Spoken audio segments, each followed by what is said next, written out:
You're watching Drakewing Gaming. Enjoy the video. Hey guys and gals, Never here from Drakewing Gaming, and somebody on Twitter, the Gaming Dragon. Today I'm coming back at you with a Let's Play episode of Rain Check, Ruse Paths. Y'all, let's go ahead and jump right back into it, shall we? Alarm chain, we're up, and let's go. Alright. The two look at each other before Rue motions to Javier. Go ahead, tell him. You know the details more than me. The fox sighs, a look of hesitation visible on his face. The plants we're looking for are a man-made subspecies of fern. We don't know the specifics, but it's public knowledge that Cyprus have been developing something to absorb carbon dioxide and other heavy gases for a while now.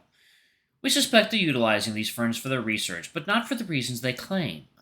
Oh, these plants aren't dangerous or anything. I know there's a whole subspecies that oozes a bunch of white sap that's highly toxic. Sap? Yeah, it sounds like ruse. Did it not? Hold up, y'all. I think it did not. No. I think it did not save properly. Hold up. Let's go. Is there like an auto save slot?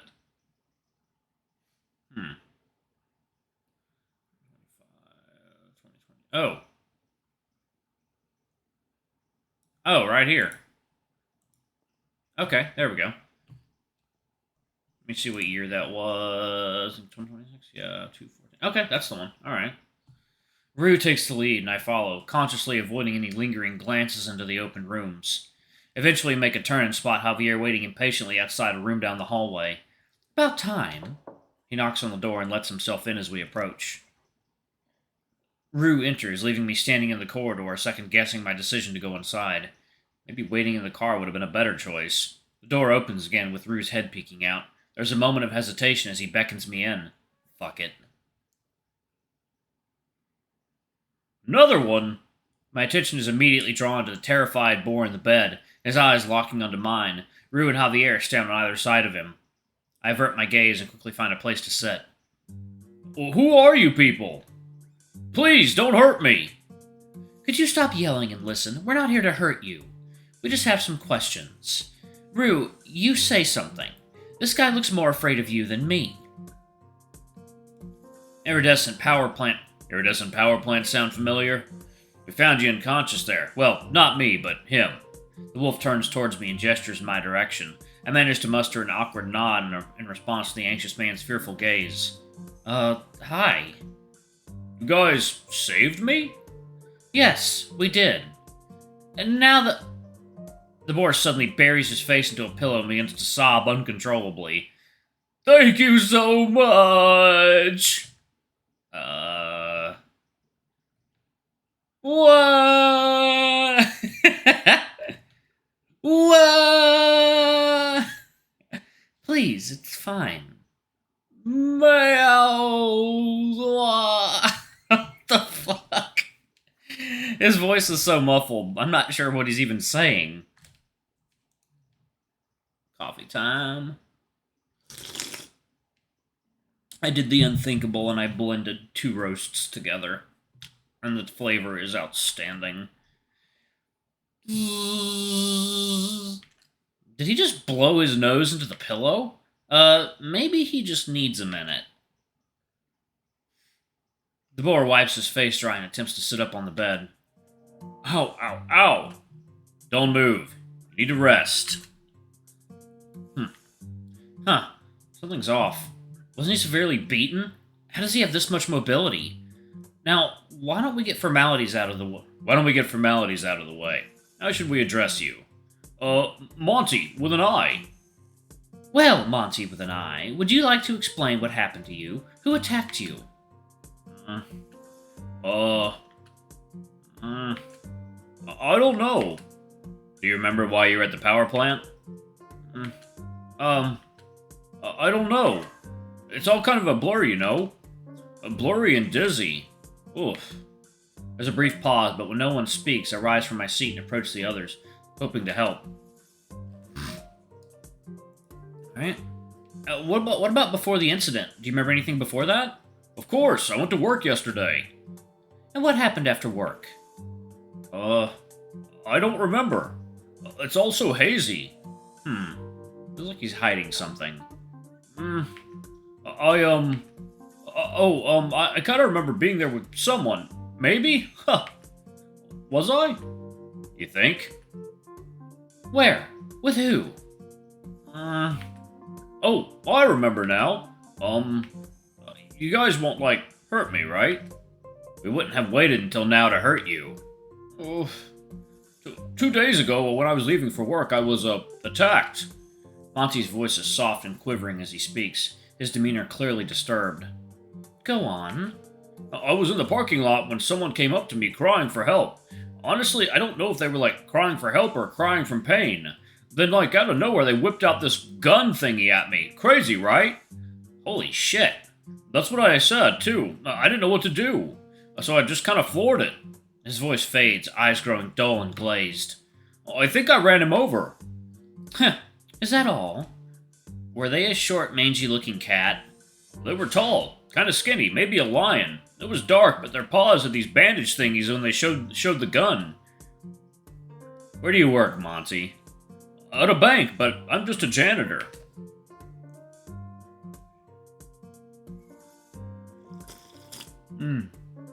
Oh, that is a good fucking blend. Y'all know by this point I love me my coffee. Hey, you guys aren't thinking of calling the police on me, are you? We won't if you continue your recount. Okay. When I got home, I got 2 texts. I suddenly get chills as I hear the words come from Monty. So, one message was all like, head to the power plant tomorrow night and we'll ring up the cops on you. And if I blabbed to anyone, they said they'd kill me, man. And the other text was a photo of me, turning the line into a pancake. Interesting. Do you mind if we take a look at the photo on your phone? It's gone. I couldn't find it when I woke up, including my wallet, too. Shit, of course. This is literally what happened to me. It's definitely similar. So what happened after that? You went to the power plant and got attacked? Yeah, kind of cringe now that I think about it. I might have taken a wrong turn or something. I think I got there when the sun was coming up. I can see the boar's arms start to shake. There was this snow leopard dude with a cool black mask thing. He said hi and all, and then we went inside. Are they the leader? He started chatting about stuff, but, like, I had no clue what he was on about. It was like, join blackout or else, but I'm pretty sure that meant killing me.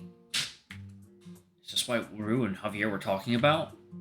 At first I was like, sure, but then they told me I had to murder someone. Definitely wasn't going to do that, so I ran. Boar buries his face back into the pillow, his sobs muffled by the fabric. And I'm guessing this is when he changed his mind and got attacked. Sounds like it. Whoa! Like Hank Hill. Whoa! Gosh dang it, Bobby. I'll put your furry costume away and come back in here. It was horrible. It was horrible. I don't ever want to experience something like that again. There. You're safe now. Honestly, I'm surprised you're holding up so well. Looked like you took a beating. You saw that? That's so embarrassing. Monty slowly moves his paw and winces. I don't know, my digits kind of hurt, so I'm just trying not to wiggle them too much. The rest ain't too shabby, but got this zappy mark on my chest. The doc mentioned something about getting a shock or whatever. Rue and I exchange glances. I see. And no broken bones? Doc said something about broken ribs or whatever, but hey, I've had tougher tumbles than before. This ain't much. Oh man, like that one time I was fishing. My leg got all tangled up and whoosh, the sea kind of dragged me. That was like way wilder. Did I mention I can't swim? What? Or, that time I tried camping. Got all turned around and was out there for like weeks before folks found me. Lesson learned, always pack a compass. Or this other time I almost got... right.